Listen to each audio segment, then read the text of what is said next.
"I would like to buy a cricket cage, if you have any," said Mario. Sai-Fong put the pipe back in his mouth and took a few puffs. His eyes became even narrower than they had been before. "You got cricket?" he asked finally in a voice so soft that Mario could hardly hear it. "Yes," said Mario. "Here he is." He opened the matchbox. Chester and Sai-Fong looked at each other. "Oh, very good," said Sai-Fong, and a remarkable change came over him. He suddenly became very lively, almost dancing a jig on the sidewalk. "You got cricket! Very good!" He was laughing delightedly. Mario was startled by Sai-Fong's quick change. "I want to buy him a house," he said. "Come and shop, please," said Sai-Fong. He opened the door, and they both went in. Mario had never been in such a cluttered room. It was a jumble of Chinese odds and ends. Everything from silk robes to chopsticks to packages of hand laundry littered the shelves and chairs. And there was a faint, sweet smell of incense in the air. Sai-Fong brushed a pile of Chinese newspapers to the floor. "You sit, please," he said, motioning Mario over to the chair he had cleared. "I back soon." And he disappeared through a door at the back of the shop. Mario sat very quietly. He was afraid that if he moved, he would be buried under an avalanche of Chinese novelties. In a glass case right in front of him was a row of Chinese goddesses carved in ivory. They all had the strangest smile on their lips, as if they knew something nobody else did. And they seemed to be staring straight at Mario. He tried to look at them, but he couldn't keep it up and had to look away. In a few minutes, Sai-Fong came back to the room. He was carrying a cricket cage in the shape of a pagoda. There were 7 tiers to it, each one a little smaller than the one below, and it ended in a slender spire. The lower parts of the cage were painted red and green, but the spire was golden. At one side was a gate with a tiny latch on it. Mario wanted to own the cage so much that he tingled all over, but it looked awfully expensive.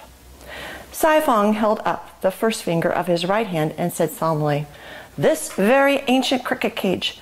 Once cricket, who belonged to Emperor of all China, lived in this cage. You know story of first cricket?" "No, sir," said Mario. "Very good," said Sai-Fong. "I tell." He set the cage down and took the clay pipe out of his pocket. When it was lit and a thread of smoke was curling up from the bowl, he used the pipe to emphasize what he said, drawing little designs like Chinese writing in the air.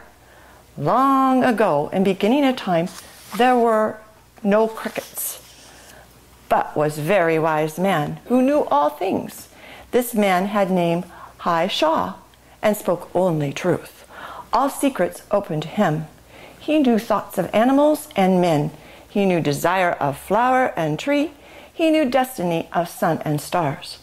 Entire world was single page for him to read, and the high gods who lived in palace at summit of heaven loved Hai Sha because of truth he spoke.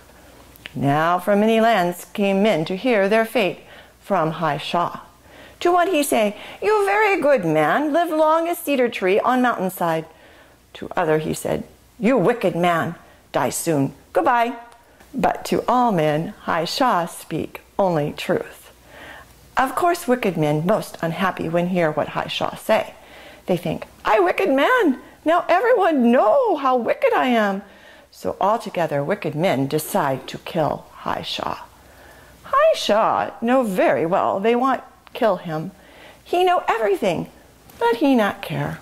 Within his heart, like smell of sweetness within lotus blossom, Hai Sha have peace. And so he wait. But high gods who live in palace at summit of heaven would not let Hai Sha be killed.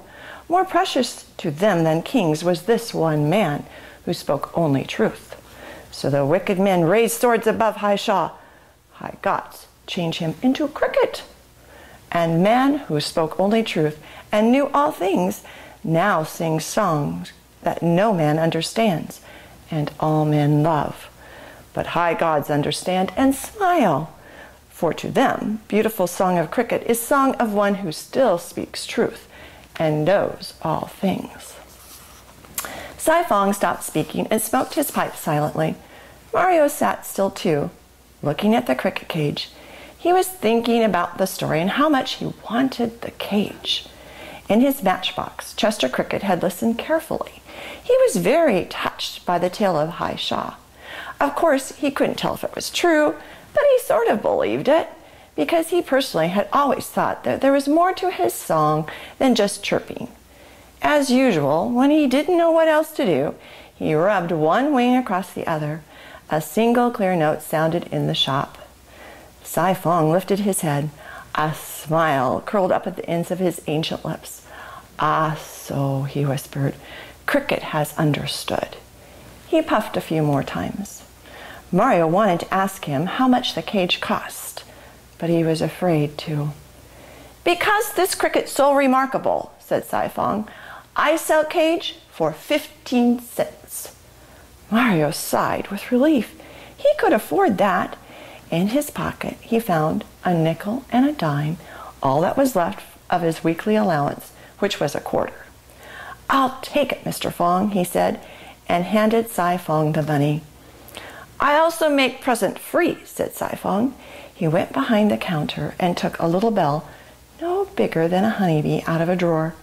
With a piece of thread, he hung it up inside the cage. Mario put Chester into the cage. The cricket jumped up and knocked against the bell. It tinkled faintly.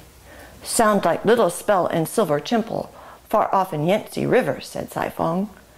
Mario thanked him for the bell and the story and everything. As he was about to leave the shop, Sai Fong said, "You want Chinese fortune cookie?" "I guess so," said Mario. "I never had one." Sai Fong took down a can from the shelf.